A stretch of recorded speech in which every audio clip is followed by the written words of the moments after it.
Hi there. This is a focused course on VLOOKUP function of Microsoft Excel. We are just focusing on exact lookup using VLOOKUP. While VLOOKUP is being used in Excel, most of the times you need to look up the exact value. This is one of the most important and popular function of Excel. Once you learn this function, you'll be able to do your chores fast using Excel. So what exactly VLOOKUP function is?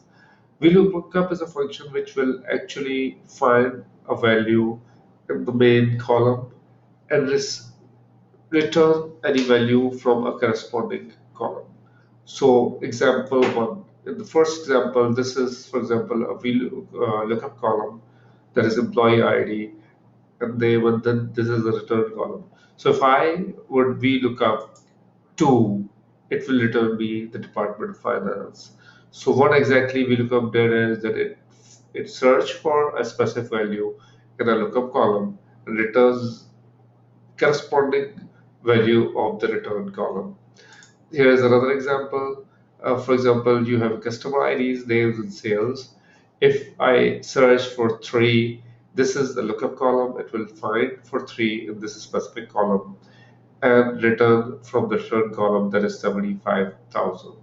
So this is what actually VLOOKUP do, and we are going to learn exact lookup using VLOOKUP in this specific course. In the next section, we are going to go live with the first example of VLOOKUP. Thank you.